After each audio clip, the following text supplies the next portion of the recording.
Thank you for being here, everyone. We're live from New York. This is Angular versus React, an environment where it depends is not an answer. We're really getting to the bottom of this tonight. Representing React, I have Chad and Drew to my right.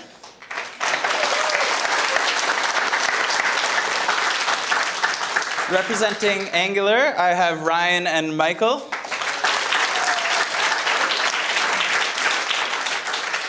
And judging tonight, we have Doug, Johnny, Stan, and Lee.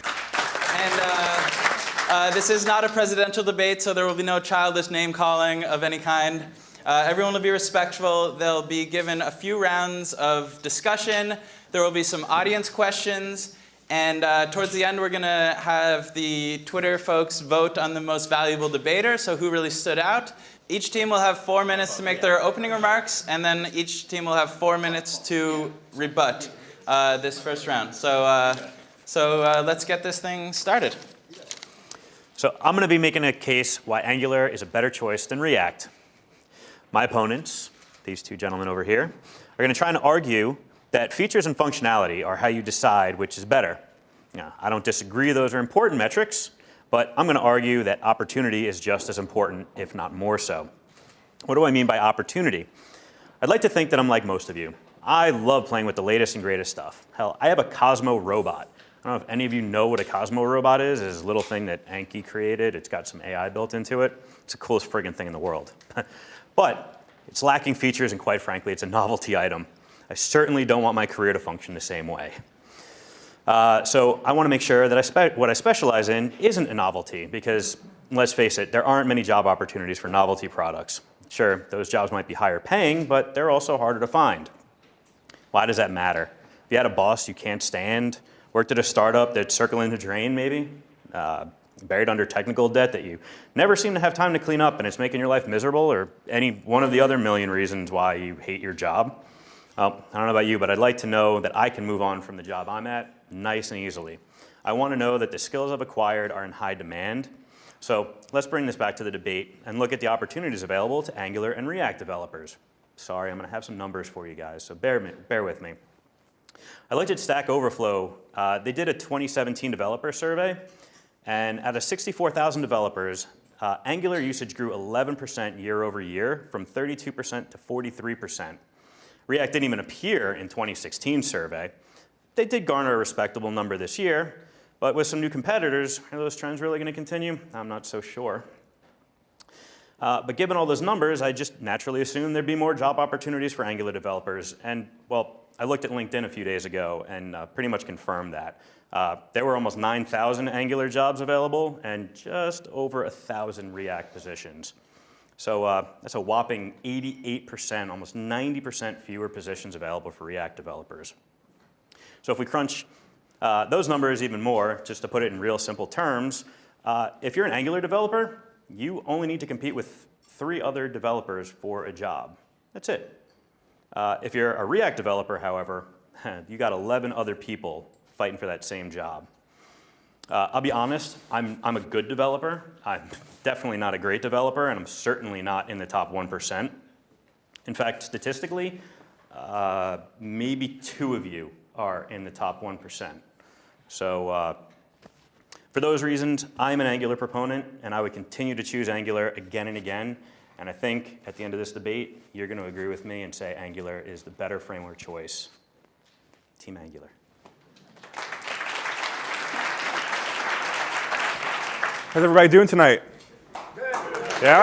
All right. So my name is Chad, as you heard before, and I am going to be giving some opening statements about my team, Team React, and the technology behind that. Oh, sure. Sorry about that. So the Unix philosophy emphasizes building simple, short, clear, modular, and extensible code, a philosophy that has endured for over 40 years based on really simple but boring ideas. Write programs that do one thing and do it well. Write programs that work with each other. Write programs to handle text streams, because that is the universal interface. The philosophy of React emphasizes simplicity, modularity, and composition. Sounds a little familiar, doesn't it? React is declarative. The code should describe what the app should be doing and doesn't get lost on how to do it and proprietary information and knowledge to do so. It's component-based, focusing on modular code that is reusable and easily maintained. Has a one-way data flow, always data down and actions up. Explicit mutations, making it easy to understand the flow of data, making component behavior more predictable. You know what else is declarative? HTML and CSS. So as you can see, they all kind of play well together. React is simple and accessible to developers of any level. The public API for React can be reduced to two simple functions, create element and render. Combine these two functions with arrays and objects, and a beginner developer can be effective with React almost overnight. Contrasting with Angular, where a developer needs to know about components, decorators, selectors, templates, classes, before they can even do anything. Some things that are specific to React aren't as complicated. Like we were talking about the render method, there's also things like component did mount, which is invoked immediately after a component is mounted. It's pretty easy to understand to the person just coming into the framework, or the library. I'm sorry, it's not a framework. React is modular and works well with other libraries. React provides a component definition and lifecycle model that keeps our stack lightweight and concise. This gives us the freedom to choose only the tools we need and allowing us to move forward with technology as it evolves. We can apply this freedom to choose the best tools for things like application architecture. There's things like Flux, Redux, and Mobix. Side effects, you have Redux Saga, you have Redux Observables. Routing, there is a handful of routers out there that you can use, and animations like React Motion and Animated. Contrast with Angular, where the choices are between the Angular way and nothing. React is also for the users. React can be used across many target platforms, client-side web, server-side web, iOS, Android. React can be used across many domains like the command line, inside of design tools, graphic processing, audio processing, VR, AR, and 3D. Being able to target these platforms and domains enables us as developers to build the best possible tool for our users' use. Another nice feature with React is that it supports server-side rendering, which solves a lot of performance issues and SEO problems that has plagued single-page applications for a very long time. Making these applications search engine friendly makes them more accessible to the audience with little to no effort on the developer's behalf. Lastly, designing an application with React, we focus on composition, and every component serves a single purpose of the application. It's important for developers to focus on how the user will use the application, and outstanding usability and experience should be what the developer strives for. With React, we can create simple and intuitive applications with exceptional usability, with the user always in mind. Just like the Unix philosophy has endured for 20 years, the web has endured for 20 years,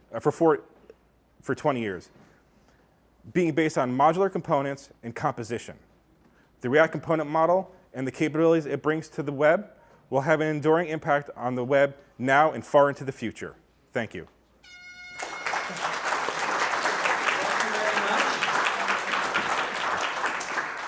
So we had our opening statements. Angular focused a little bit more on opportunity and backed it with some numbers. And React focused a little bit more about the inherent value and design patterns used within the library. And now we're going to give each team the opportunity to rebut the other team's points, given the same amount of time.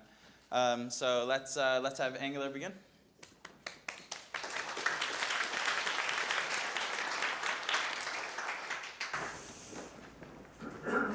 Hello, everyone. My name is Michael Slotty, and I wanted to take the opportunity to kind of discuss some of the features and benefits that the React team has brought up. One of the biggest things that I repeatedly heard was the modularity of the application, and it was a component-driven library. Well, I don't know if that many of you are familiar with this, but we have moved from Angular 1 to Angular 2. In fact, we've moved from Angular 2 to Angular 4. where we have this same component-driven structure for applications. When we talk about this one-way data binding, in your Angular applications, your data trickles down in this one-way data binding structure. But I have the added benefit if I need reactivity based on forms, or if I want my data to trickle back up, I can do that with very little work. In fact, I just declare it, and it works. Instead of if I wanted to take a React approach, I'd have to write God knows what logic just to be able to get my data back up. And when we talk about the framework getting out of the way and just allowing the developers to do what they need to do, if I have to spend my time worried about how I'm going to get my data back and forth through the application, do I really want to be limited with what is provided as just a one-way flow, and I have to figure out how to do my two-way flow of my data? When we talk about some of the other benefits that React provides, they talked about it's component-driven. It's component-driven, that the only things that you need to worry about are render and create.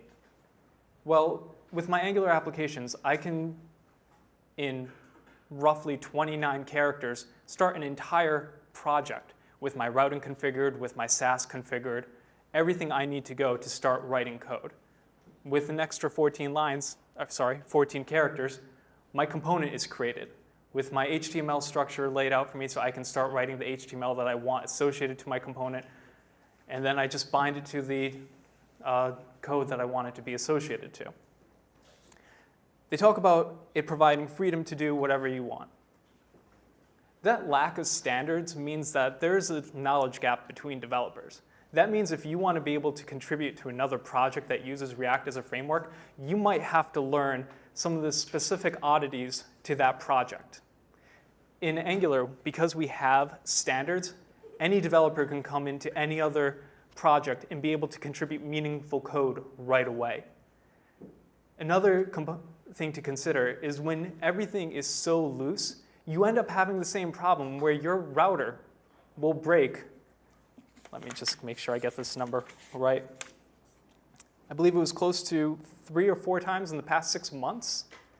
If I want to make sure my code is working, I would appreciate stability in the code that I develop. A lot of these things that they talk about are things that Angular already does. If you want server-side rendering, go to universal.angular.io. You have everything you need. In fact, they provide a template project. But if you want to get started making your own React project, you're either using someone else's code with God knows what dependencies just to get up and going, or you can write it yourself, which again, how long do you want to spend getting your project up and running? Like I said, in sub 30 characters, you can have a project with routing, styling, and everything else needed right out the door. Thank you.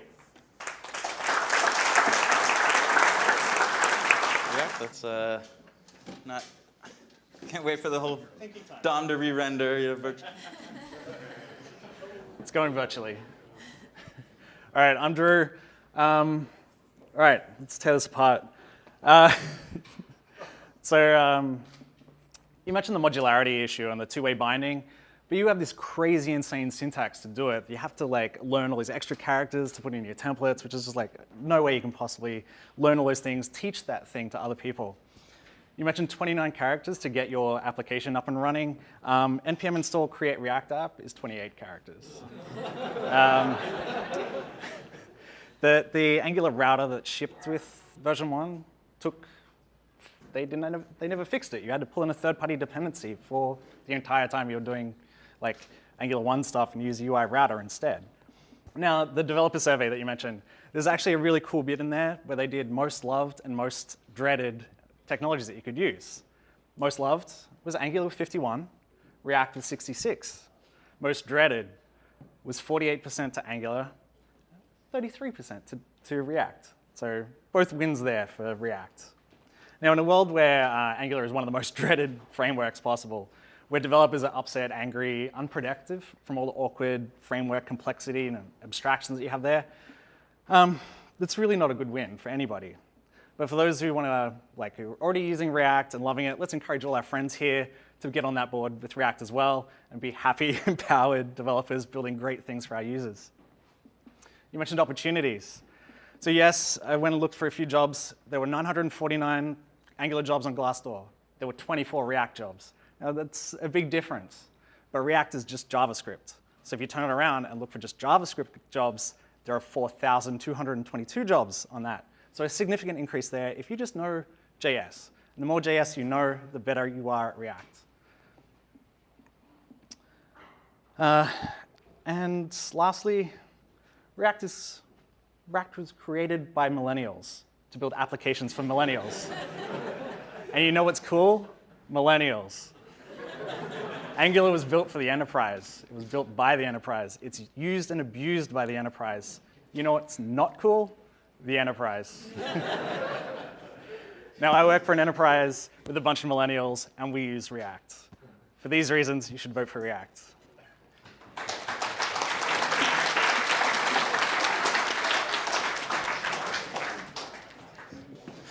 All right. Thanks for each team getting the opportunity to state their case and rebut the other team's case. Now we are going to take questions from the judges, and each team answers will be given 2 minutes to answer the questions the judges asked. So let's kick it off with some judging questions. Based on what you said, I'm bringing in, let's just say I'm bringing in 10 developers. No framework experience, no library experience. They just know a little bit of JS. Let's say they're coming straight out of college. Explain to me why using a React or Angular would be better to bring them up to speed. So to answer your question about bringing in new developers that are straight out of college, they have some programming skills, some classes they probably took, and they have some JavaScript experience. I would argue for the case that React would be the way to go. React being based heavily using JavaScript, there's a handful of domain-specific methods inside of React that the developer would have to learn, but it pales in comparison to the domain-specific syntax and patterns that they would have to learn in Angular. For example, to create a list is the same way you would create a list just using vanilla JavaScript. So to answer your question, React being built on and employing vanilla JavaScript inside of itself, React would be the way to go.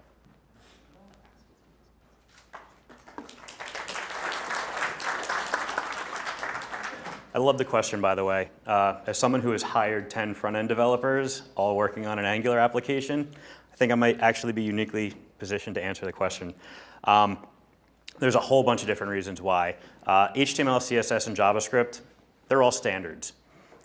When you come in as a junior level developer, typically those are the first things that you're exposed to.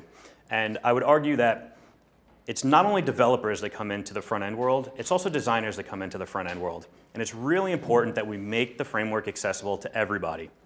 I've heard a lot of comments just pervasively about how designers don't belong in code. But the reality is, a lot of developers don't have an eye for vision. So making something easily accessible to designers is what's going to allow us to actually keep making really pretty, really beautiful websites.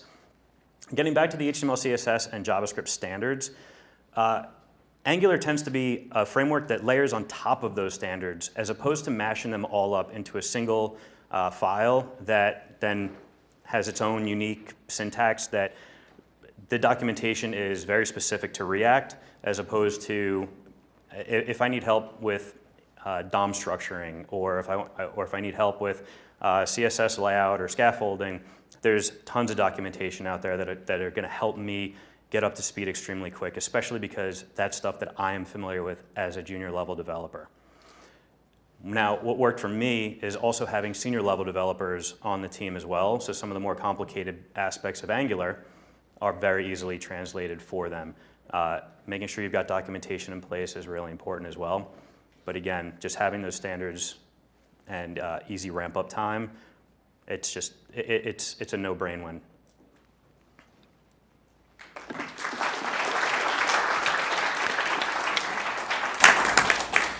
So millennials do work in enterprises as well. So my question would be, how does your technology enable support for legacy browsers such as like, let's say IE9? What's the story behind that? Is there an easy path for that or what?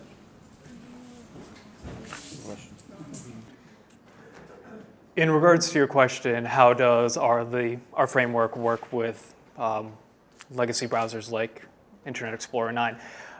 From last I've checked, and I doubt this has changed recently, Angular 2 and both Angular 1 has support for IE9. And what comes better when we discuss the support when we're talking about long-term sustainability of our framework is chances are your browser has visited an Angular 1 website, it has worked just fine, and your browser has cached everything needed to run that Angular 1 application. I think it's not as big of an issue when we talk about support for those older browsers because most of these frameworks already have it, but it's been a point for the development process to include support for that. And when it comes to the Angular 2, Angular 4 world, because we use Microsoft technology TypeScript handles all of the transpilation to be able to be supported in Internet Explorer environments. Thank you.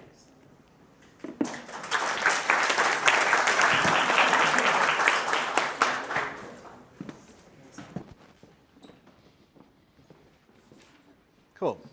So React is 8 compatible, if I remember correctly. It was 8 or 9. It's around there as the cutoff.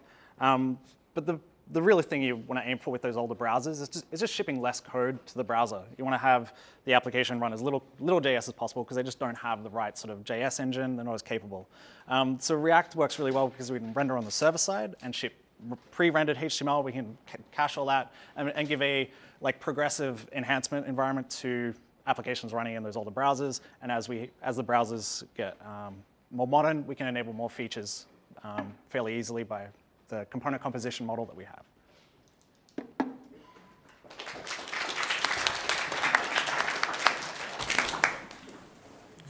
So my question is more for not going back, but going forward. What has your library or framework? What are its principles or the things you could build with it that when, let's say in 6 months' time, there's a new flavor of the week, and it's not Angular anymore, it's something else, it's Vue, or if it's not React anymore, it's Preact, or some other thing comes out. What can you leverage from what your existing code bases or your existing knowledge to use for these new libraries and frameworks? It's a great question because as developers, we should always kind of keep our eye on the future. And I think being a developer, it's kind of important for us to always kind of look to the future and see what's coming out and get our hands in it and play with it. So that being said, one of the major movements right now within the web is web components itself. Web components being pretty much the future of the web and is here. And you can even see, Google had first Polymer JS, which was a component library. We have React now. There you could write components in vanilla JavaScript.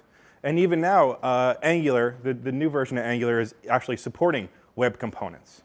So that being said, being React is specifically designed to be a library that builds web components. It's very easy for us to move forward with the future, to the future and move with the future and develop for new technology and stuff like that. And that's the beautiful part of React. React does one thing and does one thing well. It builds web components. And everything else around it is up to us, the developer, to incorporate with whatever task we're trying to accomplish. Thank you.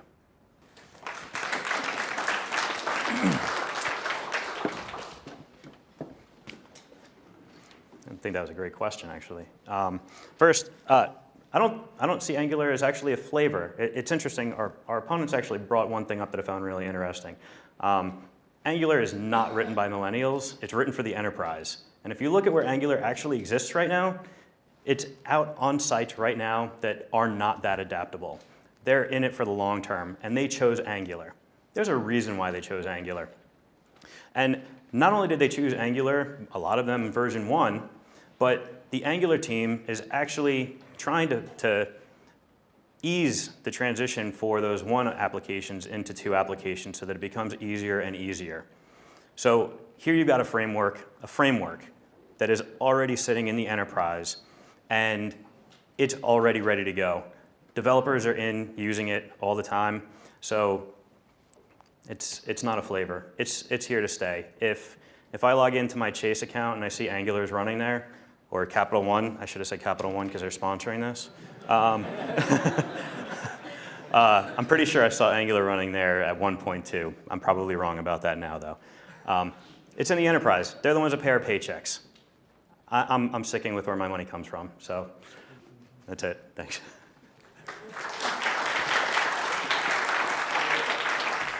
So my question is about type safety, which is an important consideration for any technology.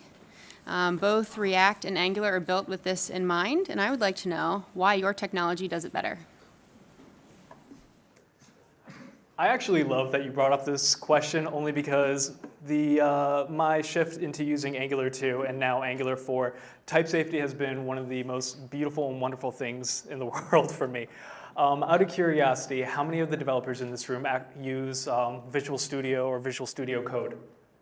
A good amount of you. So you probably are familiar with, as you are typing your code and you're calling libraries or you're calling other functions that you import in your classes, you can immediately see what the arguments accepted are and what the types should be. This puts you in the mindset of what your application, how you should be structuring it all the time. It doesn't leave room for error for you to make a mistake, not catch it. It'll tell you immediately. Also, I think it was mentioned before for millennials coming out of school when it comes to job opportunities. I am in college right now. I just got out of a final and I came here. And Angular was one of my first web experience. Thank you. Writing Angular code was one of my first web development experiences where my university didn't necessarily provide the strongest web background, but we learned Java. And I'm sure there are many students and many people whose first introduction to programming in school comes from a type-safe language like Java or C. Your transition into the type-safe language of TypeScript for your Angular 2, Angular 4 code makes it so easy for you to be able to ramp up and build production quality code right from the get-go. And the tools that you have with Visual Studio Code makes it just that much better. Thank you.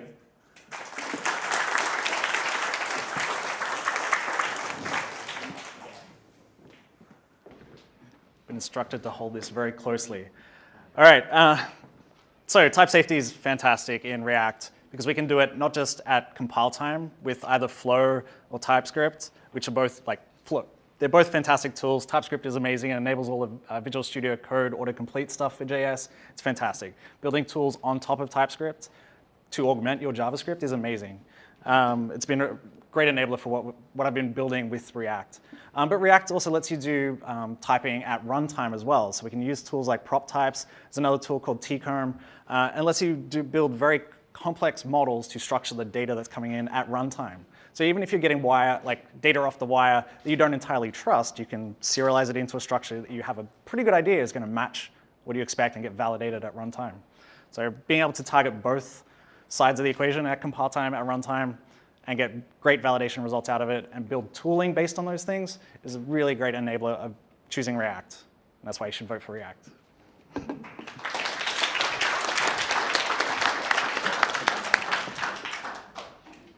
That concludes judge questions. The next round is audience questions. So we're going to take a few questions from the audience. So let's get some hands up now if you have some questions. And I am going to go hand the mic to anyone asking a question. So we'll take the first question here. Same rules that apply. Thank you. Yeah, I invested a lot of time in learning Angular, and I'm really here to see whether I should switch to React. The challenge is, from a database, generate an entire form on the fly. And so you have to render this form. You have to have a builder in the browser that can take the JavaScript that can generate on the fly the list of components, which are checkboxes, radio buttons, etc. So, and the only way I've seen of generating a form on the fly, I found one on Egg.io, which uses a renderer type function that enables you to generate a form on the fly. And is this not clear? Can we have, who wants to volunteer to sort of address this question? And then you'll have 2 minutes after. Cool. So just to I suppose, summarize the question. We've got a complex data object coming in. We want to be able to take that complex data object and turn it into a rendered, highly dynamic UI based on that structure. Right. This is a perfect fit for React because for each one of those different component types that you have, you define a different component for that. You have well-known data that needs to go into it. You can define that API, that contract, using one of the static typing methods or one of the runtime verification methods. And then for each one of those components, you can have another component around it that has a switch or has a map that knows how to map from whatever the data key that you switch on to the component that it should render. And the thing with React is you can have that map of what the components are, like really easily defined, and it's not going to create them until you actually run that bit of code. So you can have your definitions all written out with just functions returning the component that it needs to render. So there's very like function composition, being able to do, you can do things like curry your functions, so you can pass in a little bit of the configuration and then pass in more of the configuration later.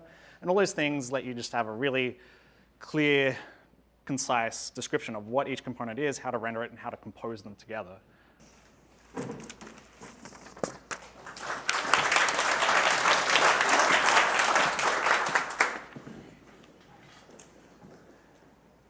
No matter what, the issue that you face with having a custom form based on 30 different fields is going to be a complex task to address. And what I heard from the React side is, oh, with 30 different types of fields, why don't you write 30 more components that will be conditionally thrown in order to handle all that? Above and beyond all of that, it's being, correct me if I'm mistaken, you said that the fields are being dynamically chosen based on previous inputs. So how much more work with these listener events that you're going to have to write yourself to see when this data changes are you going to have to make to be able to produce this form? With my Angular application, I can just collect the object of what the form should look like, and then just do conditional binding in my template based on what the inputs are. That way, I don't have to write listeners to look at when this data changes or when the user makes an input. It happens automatically for me. Above and beyond that, when you're writing a form, especially if you're writing an enterprise-level application, you want to be able to run validations against this data in real time. With the Angular Form Builder, I can run validations all the time, and as soon as something changes or something doesn't look right, I can trigger fail-safes to catch this, or modify the view based on what the user inputs, kind of like what you wanted. I don't know, being able to just do one component that handles everything or writing 30 different components for these specific elements, that just doesn't sound good to me. All right, thank you. So let's take another question from the audience. Let's do you right over here. Okay, both React and Angular are relatively young platforms. How do they compare with some older, more mature platforms like Ember and Meteor? All right. Would you like to address this first, Angular?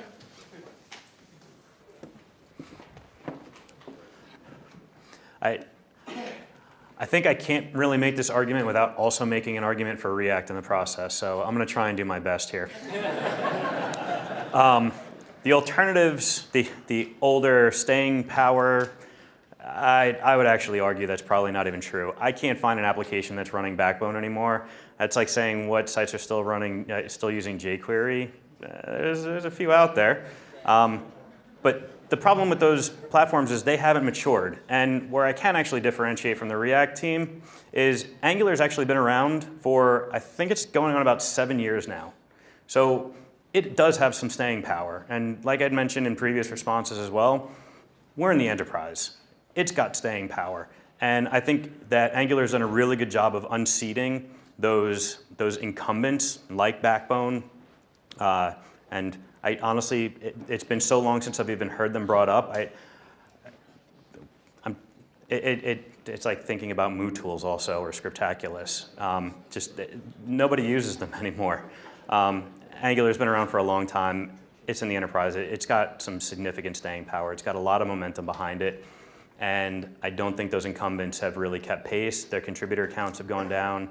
People just aren't contributing to them anymore, and they've died. If you're still using it at this point, it's for legacy reasons until you've adopted one of the newer platforms. I made your argument for you.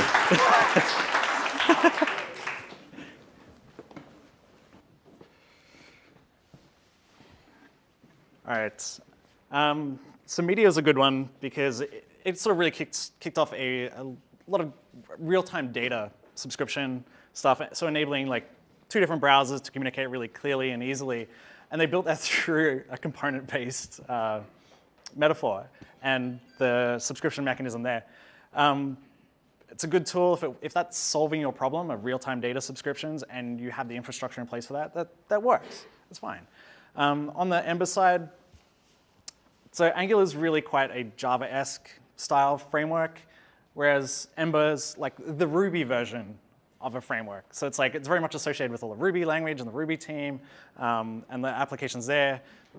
Like Yehuda Katz came out of Ruby on Rails, just poke fun at Ryan, because who's not a fan of Yehuda Katz. But like Ember's, again, a solid, mature platform. If it's meeting your needs, then it works. But to get to the point of which one of our 2 we should go with, speaking of staying power, Facebook's been around for a while. It's going to be around for a while longer. You should go with React.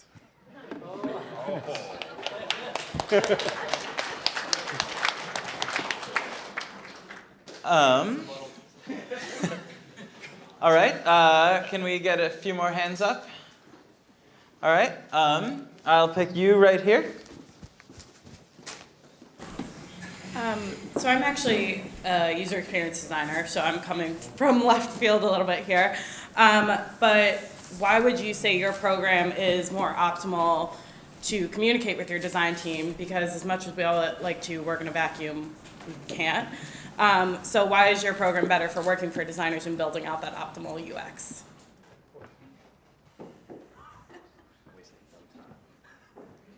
I would love to answer this question because myself, I actually started off as a designer that transitioned over into a developer.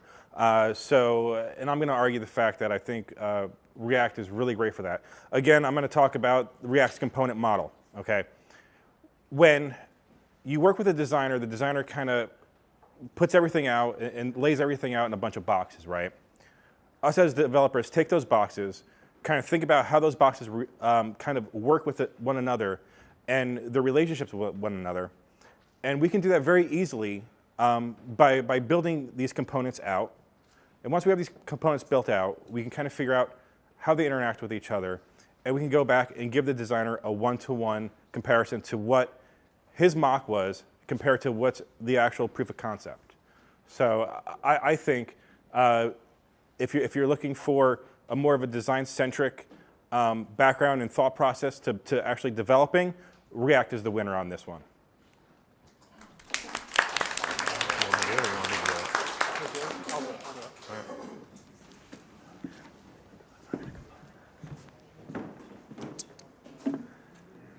One of the arguments, and it's an interesting question in regards to how does the development side with using either Angular or React tie with the design side. And there was the point thrown around that React is component driven, so you can work on individual modular components, make sure that styling matches and move forward. Angular is component driven as well, so that it essentially becomes a moot point at some point when you can do the same things. In fact, with the designers that we have in-house with the company I work at, we work with them on a constant basis in order to get the design right. We do a lot of stuff. I believe our designers use an application called Sketch. I'm not a professional designer, so I don't have the best knowledge of this. But we just take in a lot of the predefined styles that they give us in our style guide. We just copy and paste it into our global SAS file. And then from there, we just build out the individual components. I think what's really most important there is that your development team has strong communication with the designers, because it is component driven for both frameworks. You can get framework and library, you can get what you want out of it. But I think some of the standardization with using SAS, CSS, and doing better conditional styling with Angular templates, instead of me having to do some crazy thing with class names as a field in my item in order to get the styling I want, I think for a designer wanting to modify the code, it'll be easier for them to use Angular.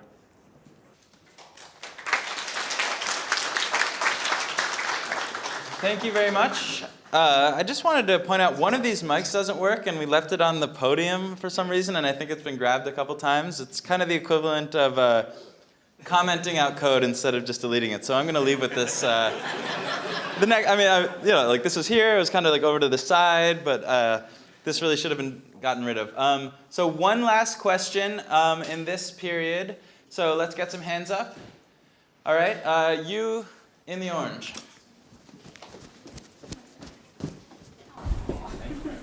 So my question is about debugging. Let's say that I accidentally, and this never happens, but put a bug in my code, and now I need to figure out how to fix that.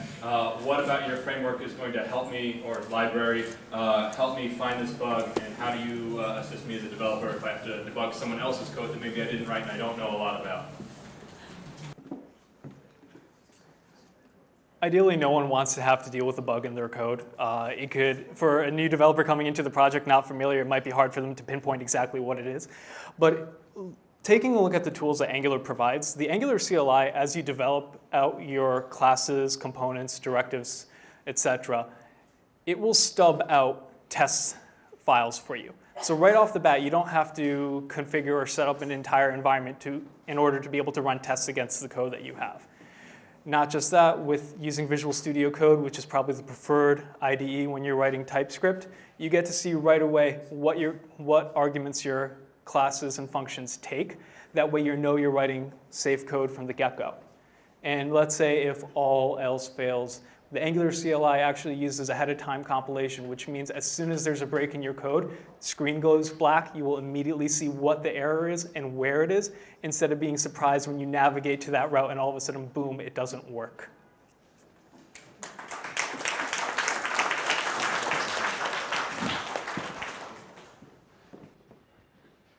So on the React side, we have all of that. But we also have a bunch of other things as well.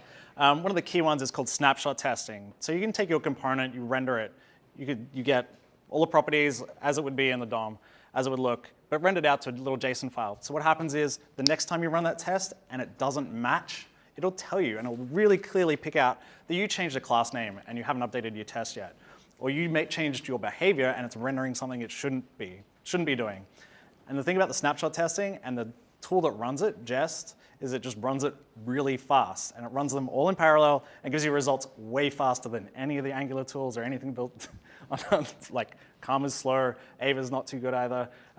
Whereas Jest is like fast, get your answer, keep moving, get the red-green refactor cycle going. The type safety stuff comes up again. You can do it at compile time. You can do your ahead of time testing, get that validation in place. But you also can do your runtime testing. Runtime validation as well. But the whole thing is, with React, you're going to be writing smaller pieces, smaller components, which have less behavior, which means there's determining which one of these crazy branches that you have in your 150,000 line long Angular template goes wrong is really hard. When you have a component that is only a couple of lines long, it's got maybe one branch in it, it's really easy to find where those problems are. And as you render either deeply or shallowly and render just that component itself and none of its children, you can help identify those pieces far more easily than having to run the application, which is what Angular always has to run the application to be able to determine anything.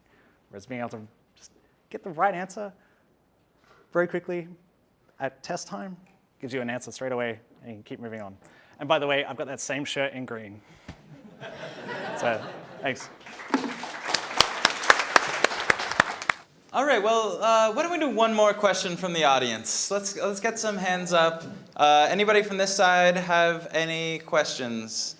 You had your eyes on me? To what degree do companies that have offered these frameworks actually use their own frameworks?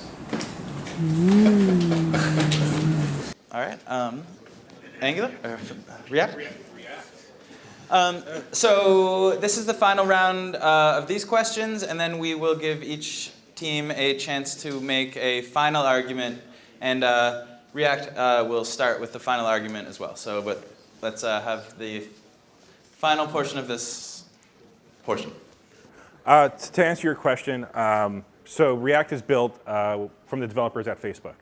And Facebook is actually actively using React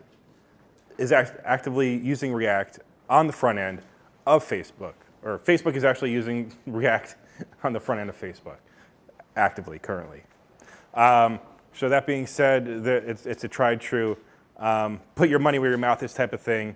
Again, if it's good enough for Facebook, it should be good enough for you guys. Vote React.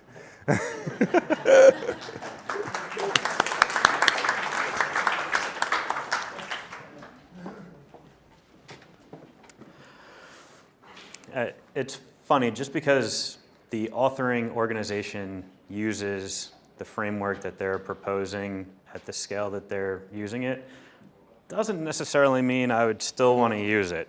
The human capital costs behind Facebook's use of React is enormous.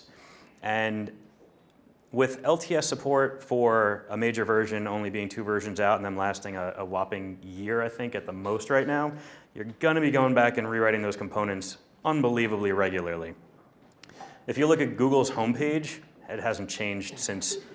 I'm not a millennial, and I think I was in diapers when the Google homepage changed. So I think it's completely reasonable that Angular is not actually sitting on the Google homepage. But Google actually is using Angular for a number of their other smaller applications. And smaller is still relative because it's Google scale.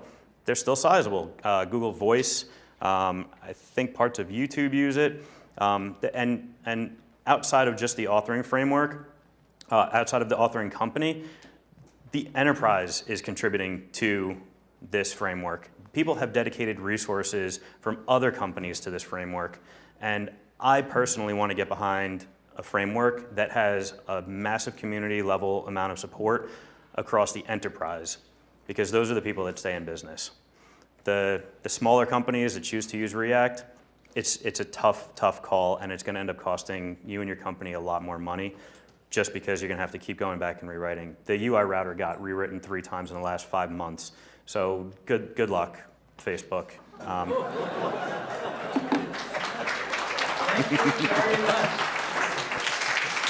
So now we're going to give each team a chance for a 3-minute closing statement.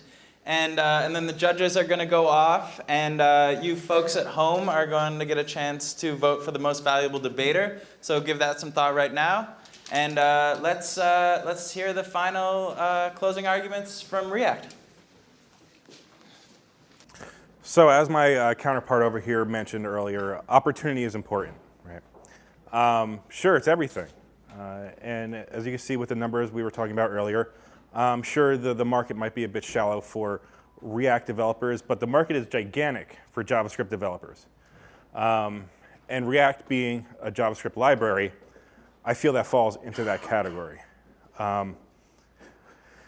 Talking more about the philosophy and the idea behind React, taking from the Unix philosophy that approaches a minimalist and modular fashion way of coding, building simple, short, clear, and extensible code that's easier to debug, easier to evolve with the times, and it allows developers and designers to work one-on-one with each other and build a really beautiful product. Not to mention that things like VR, AR, and 3D have already been employed using React through third-party libraries. So if you guys are concerned about the future of your application, what tomorrow may bring, just keep in mind that React is a UI library focused on building components, web components. Web components are the future.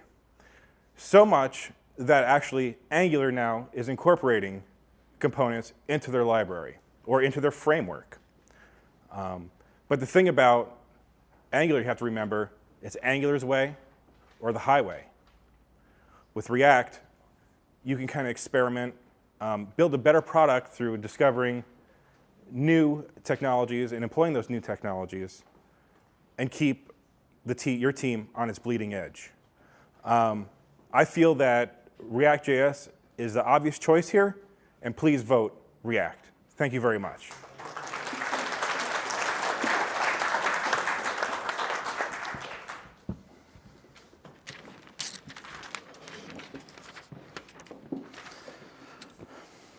So there's a couple of things. Getting back to the simplicity of the framework, someone over here asked a question about how designers could get involved. And what I actually heard was sit down with a developer because they know the code. I prefer to actually sit down and hand off the code. That's why I like having my CSS and my HTML separate. Empower the designers, empower the people that make the tool look good. I used to be an ActionScript developer. Yeah, there we go. So what's really interesting about that, ActionScript 2 was extremely approachable. Designers could come in and it was approachable. Anybody could get in and create this amazing, amazing interactive experience back in 2000. But when ActionScript 3 came out, it became a developer-only tool. And as it became a developer-only tool, you started to see the quality of those designs start to deteriorate. And the only thing that you started to see Flash for was nice little pretty ad banners. And I'm not sitting here advocating for Flash. Believe me, that's not what I'm doing. What I'm advocating for is ease and accessibility of the language that you choose to work within. HTML, CSS, and JavaScript, they're standard. And Angular just layers on top of that. If you understand the standards, it's very easy for you to get in. And our opponents actually mentioned components. Yes, NG2 is component-based. But what's really interesting is it really comes down to how you architect your application. You need to have someone that's actually thinking out your application because you can make a pile of doo-doo out of a React app, but you can also make a pile of doo-doo out of any app, honestly. It all depends on who you've got working on it. I'm not going to call any particular demographic out either. But the size of your component, it's up to the developer how big or small your component is. So I can write a 3-line component in Angular. You can write a 3-line component in React. It's a negligible argument. You mentioned VR, AR, and 3D and how React is really being embraced in that environment. I don't know about the rest of you, but I can't even afford an Oculus device. So great. It's being used in a device I can't afford, and I'm imagining, considering I know what the average pay scale is for people here and the cost of living, you can't either. They also mentioned that React's got a tool for that. React's got a library for that. How many tools and how many libraries does React have for that?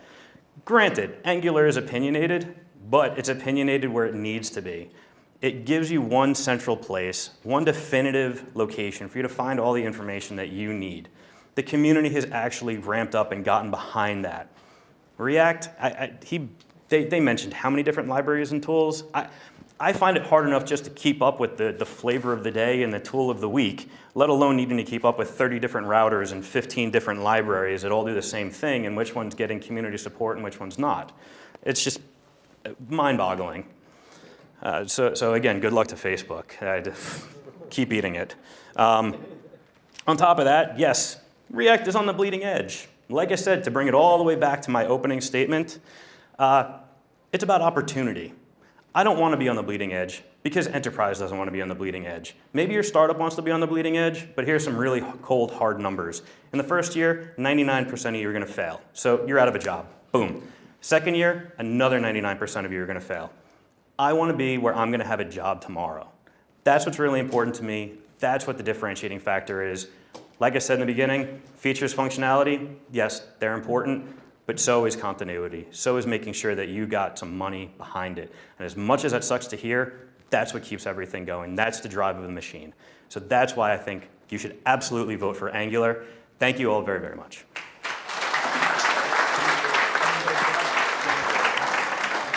Thank you to both teams for their closing remarks and to the audience for the awesome questions. Now the judges are going to get out of here for 5 minutes and deliberate, and we're going to get an answer on who they think the winner of this competition is. 2017 thing, I think it's amazing that React. How do you think the millennial thing kind of played out in the debate? What did you sort of what were your thoughts of that?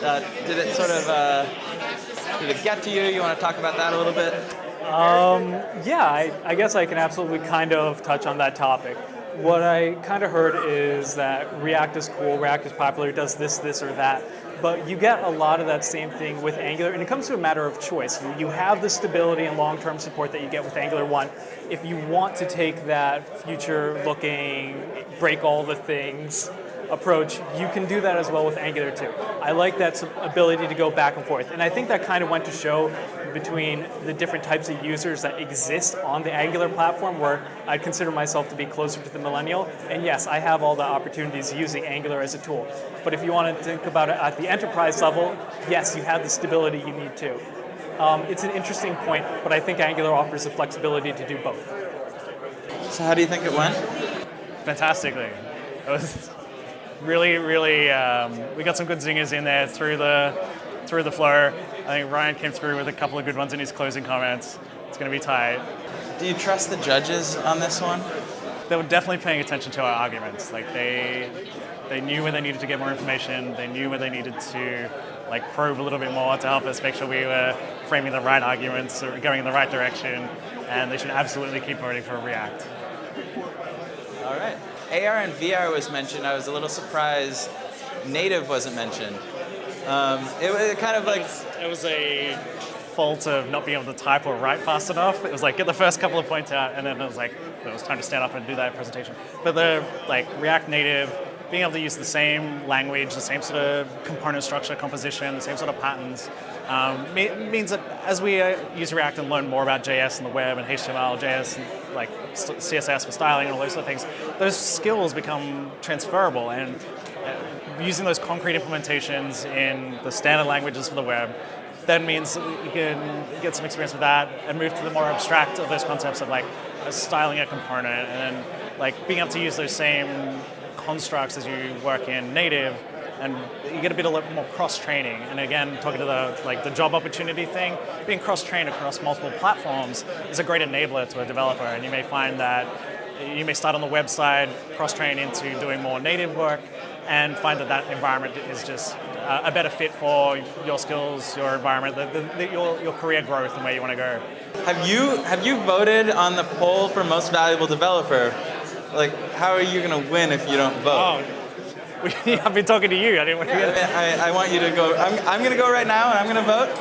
I don't know if I'm going to vote for you necessarily. You're a little... You're looking very nice today, man.